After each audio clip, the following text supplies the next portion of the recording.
When she transformed into a butterfly, the caterpillars spoke not of her beauty, but of her weirdness. They wanted her to change back into what she had always been. But she had wings. My daughter is transgender.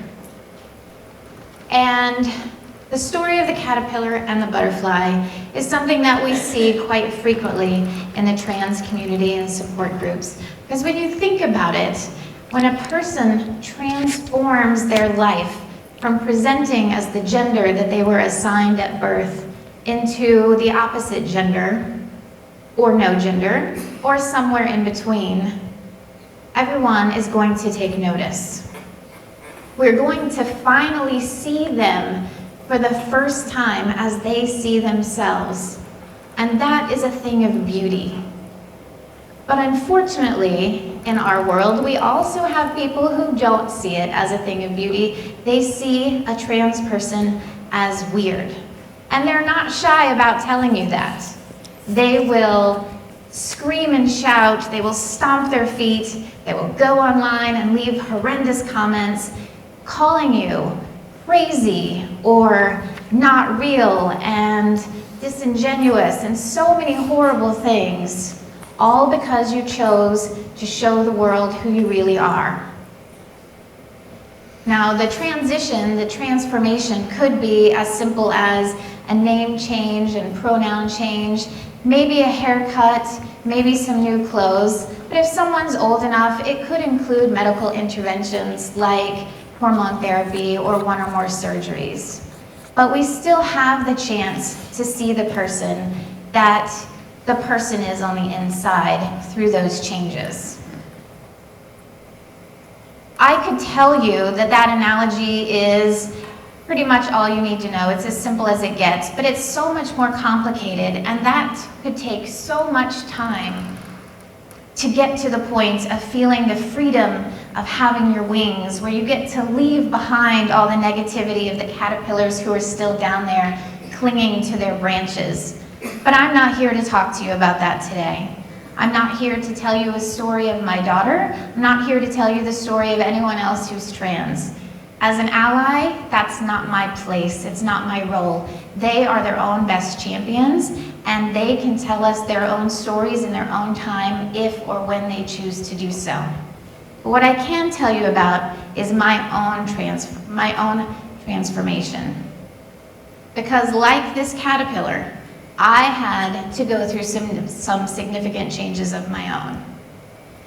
So to give you an idea of what that means, here's my background. I come from a very religious, very conservative Southern family. I went to church 3 times a week when I was growing up, and I still have to sing the hymns every time I hear them played from the church bells that I hear in the backyard when I'm standing at my house. I used to listen to conservative talk shows on the radio all day at work, and I got all of my news from one particular cable news outlet, and I voted pretty much straight ticket for one particular party. The world that I came from, where I grew up with brothers and my best friends were boys and I was very much a tomboy, so I was looking at my life with a particular mindset going forward, very conservative. My husband and I wanted to have children, and because I was a tomboy, I wanted to have sons. I knew how to relate to them. Girls scared me. I had friends who would tell me their stories of their teen girls and how they were so difficult to raise, and particularly with puberty and hormones, and the craziness and the drama that came with that. So I was really happy when we had 2 sons that were born to us. The irony, of course, is since my daughter is transgender, I will now be buying her those hormones, and that is where one of my lessons comes from. Be careful what you wish for, because the universe might decide to teach you a lesson and laugh at you all the while. I'm pretty sure when I make a payment for hormones, the universe will be laughing at me. So when my daughter was 3 years old, she started to take on things that we generally consider as girl activities. She was gender non-conforming, as one way of putting it. She wanted to wear princess dresses and play with girl toys. She related to female characters in cartoons, and she called herself a girl name. During playtime, she was the sister and she was the mom. And at first I thought, oh, feminine boy, okay, I have a gay son. Still so much easier than dealing with a girl going through puberty later. But it was so much more than that, and we came to realize it wasn't about the toys and it wasn't about the dress. It was about how she felt about herself when she was presenting that way. It was so much a deeper part of who she was. When she was dressed as a boy and treated as a boy, she was just depressed and sullen and withdrawn. And when she was dressed as a girl and she was calling herself by a girl's name, she was bright and animated and bubbly, and the smile never left her face. I didn't know what that meant. And the more she insisted and the more she persisted in this activity, we got more confused about what it could mean. It was clearly a part of her identity. By the age of 4, she told us directly, I am a girl on the inside. And our heads started spinning. What did that mean? Could a kid actually know that they are a different gender? Were we crazy for even considering that she could know something like that at her age? We have the fears, too, that a lot of parents have. Where is she getting this idea? Is she being abused by someone since she's talking about her body in these different ways? Is someone filling her head with these ideas that are saying it's not okay for a boy to wear pink? Where is this coming from? Is there something medically going on that's causing her to have a misalignment between what her body is and who she says she is? I realized when we went to the doctor and we had the pediatrician and children's psychologists and a gender therapist and an endocrinologist all come together. So many experts, so many appointments, so many doctor visits, and so many therapy sessions. Every one of them came back and told us, your daughter has gender dysphoria. This is who she is. And that's when I knew that I had to change. My days as the caterpillar were over. I was going to have to transform. So for me, the transformation began by doing more research, asking more questions. I wasn't able to listen to the same people anymore on the radio. I was getting so angry at what I was hearing because I was told that we were crazy for supporting this. I was told that it was bad parenting and poor judgment, and we were going to do more harm than good. And unfortunately, we had our church and our family and our friends who were all rejecting us and walking away. Now we know that as a caterpillar going into the transformation, it has to build itself a chrysalis. And inside that chrysalis, there are some things going on that we never stop to think about. We think about the beautiful outcome at the end. But what happens inside is really pretty disgusting. So it actually takes the caterpillar putting in some enzymes that makes all of its body fall apart. It turns into what is essentially caterpillar soup.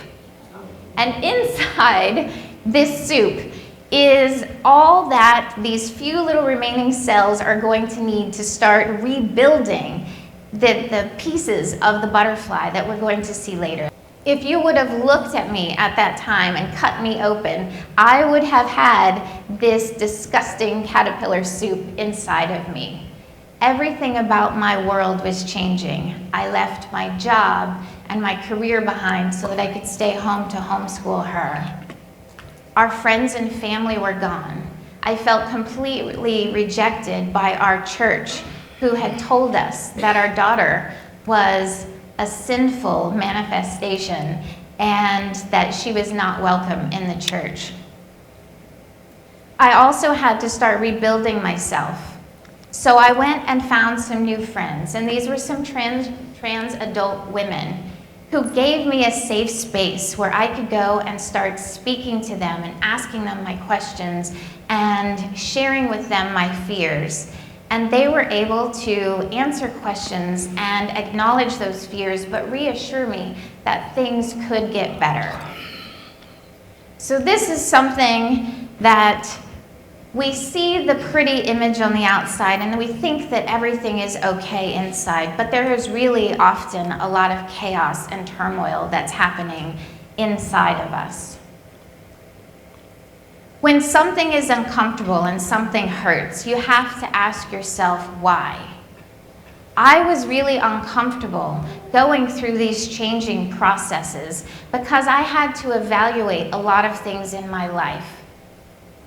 Why had it taken why was my first impression with my daughter announcing who she was to think something negative caused it? Why couldn't I just think that that was part of who she was? Why did I have to reevaluate so many things that I thought were facts that had been taught to me and nature of people? And I realized that so many of those were actually just opinions that had been passed on to me as facts. I needed to evaluate why I had come from a place of privilege and was able to not think about where I was praying, how I was voting, or who I was listening to and what channels I got the news, because those things had influenced me to think a certain way. And I had to re-educate myself, and it was really uncomfortable. And it's really uncomfortable to stand here and tell all of you that I had all of those things wrong. But I would like you to see that this is the happy ending. The reason that I show the discomfort on the journey of getting here is because on the other side, outside of my chrysalis, when I was able to feel the warmth of the sunshine on me again, I had a beautiful family. And I've been able to hear from people all across the world that because we stand up and we tell our story, that they know that they're not alone as they're raising a child like mine. Or they know that because my daughter stood in her truth at such a young age, that they are now, at whatever age they are, able to stand in their own truth and be authentic for the first time in their lifetime. So I would like to leave you with this today and challenge you. No matter where you come from in the world, no matter what the caterpillars around you are saying, no matter what you face in life that might be different than the expectations that you had for your life, if you face a difficult circumstance and you're not sure what the outcome is going to be and you're approaching it with fear, if you have to reevaluate all of these beliefs that you've had in your life, it's okay. Embrace it. That transformation could be life-changing, and it could be the thing that sets you free and allows you to finally leave things behind, find your wings, and fly off onto your own. Thank you.